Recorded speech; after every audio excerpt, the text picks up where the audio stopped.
You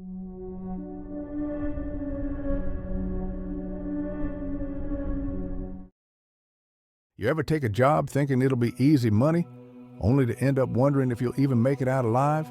That was me. In 2021, I was working security at a remote radio station in northern Idaho. Not some big corporate operation. This place looked like it hadn't seen a single update since the late 70s. Just a tiny shack deep in the woods, surrounded by nothing but pine and silence. The station was built out there for better signal reach. No traffic, no city interference, just one narrow snow-covered road winding through the trees. Peaceful? Sure, but too quiet can be dangerous, especially when you're the only one listening.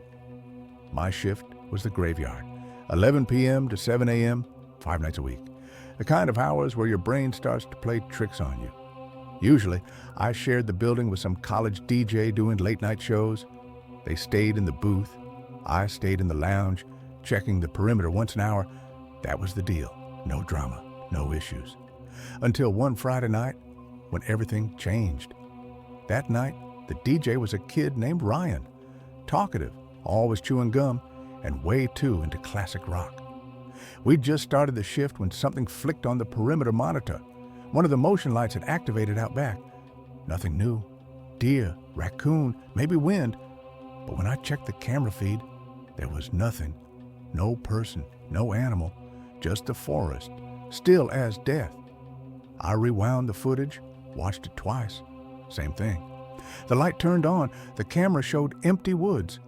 It wasn't the light that bothered me, it was the timing. Something in my gut told me that light didn't come on by accident. I mentioned it to Ryan. He laughed. Maybe it's Bigfoot. He wants to request a song. I didn't laugh. An hour later, I went outside for my routine patrol. Snow crunched under my boots, and the only sound was the low hum of the generator behind the building. Everything felt normal until I rounded the back corner. That's when I saw them.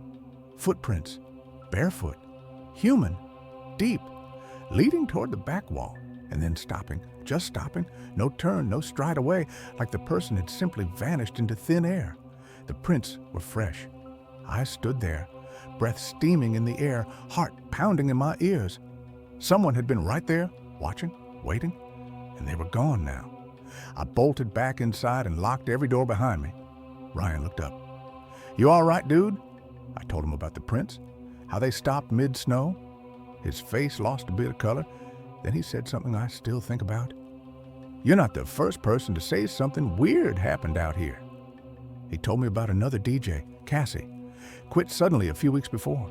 Said she heard voices on the monitor, static when the board was off. Someone whispering her name. One night, she swore she saw a man outside the booth window, just standing there. When security checked, there was no one, no tracks, no camera footage, nothing. She never came back. That should have been my warning. But I brushed it off, told myself it was just stress. Night shifts do that until the next night. A snowstorm rolled in and Ryan called out. I was alone. Great. It was quiet at first, peaceful, the kind of quiet that makes your ears ring. Then, around 2 a.m., something happened. I was sitting in the lounge when the station speaker crackled to life. I didn't touch anything. No DJ, no show, no mic active. But through the speaker, clear as day, a voice said, "You're not supposed to be here." My blood turned to ice. It wasn't a broadcast. It wasn't a glitch. That voice wasn't coming from anywhere. It should have been. I walked slowly to the control room. Empty. Everything was shut off. I checked the hall. Dark. Dead quiet. And then the voice came again. This time, not from the speaker, from behind me. "You should have left when the light came on." I spun around. No one. No movement. But I felt someone. Watching. Breathing the same air. I grabbed my coat, keys, and got the hell out. Didn't finish the shift. Didn't answer calls all weekend. I thought maybe I was losing it. Stress. Sleep deprivation. Then Monday night, I came back. There was a note waiting for me, taped to the lounge monitor. Yellow sticky note. One sentence. "Don't let the lights flicker 3 times. That's all it said. No signature, no handwriting I recognized. And that night, the lights did flicker. Once, twice. I shut down the feed before the third. I quit that job 2 weeks later. Haven't been back since. But sometimes I still tune in to that station at night just to see if anything happens. Last time I did, the static buzzed. Then the voice returned. "You're still listening." Emily Raines was a 22-year-old psychology student at Westfield University. Bright, soft-spoken, and deeply empathetic, she dreamed of becoming a counselor. On March 3, 2019, Emily texted her roommate, heading to the library, be back by 9. She never came back. At first, police assumed Emily had simply gone somewhere on her own. She was an adult, no signs of foul play, but her friends insisted it wasn't like her to disappear without telling anyone. 48 hours later, she was officially reported missing. The search began with campus security footage. That's when things took a dark turn. Cameras caught Emily walking toward the library at 7:14 p.m., but there was no footage of her ever entering. She simply walked off camera and vanished. Investigators canvassed the area and found something strange. Behind the old psychology building scheduled for demolition was a rusted service door. It wasn't marked on any recent campus maps. Police pried it open and descended into the basement. The air was stale. The lights flickered. The floor was lined with dusty equipment, old records, and forgotten furniture. In the farthest corner, officers found a locked metal door. Behind it was what they would later call the Forgotten Room. Inside, they found signs of someone living there. Blankets, a mattress, food wrappers, and notebooks filled with disturbing sketches.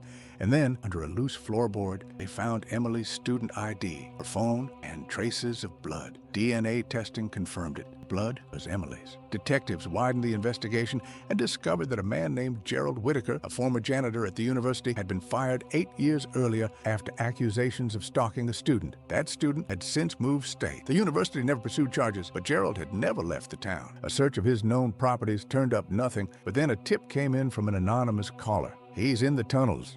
Westfield had a series of underground maintenance tunnels stretching under the entire campus, built in the 1940s and long since abandoned. Police launched a full sweep of the tunnels. After 2 days, they found Gerald hiding in a maintenance alcove, malnourished and shaking. At first, he refused to speak, but eventually he confessed. He'd been living in the old building's basement for over a year. He watched students, followed them. Emily reminded him of someone. He said he couldn't let her go. On that night in March, he lured her through the service door. No one heard her scream. Emily's body was later found in a concealed drain tunnel less than 300 feet from where she vanished. Gerald Whitaker was charged with first-degree murder, unlawful confinement, and abuse of a corpse. He was sentenced to life in prison with no chance of parole. Westfield University permanently sealed the basement and demolished the building within weeks. Today, students walk the same paths Emily once did, unaware of the darkness that once hid beneath their feet.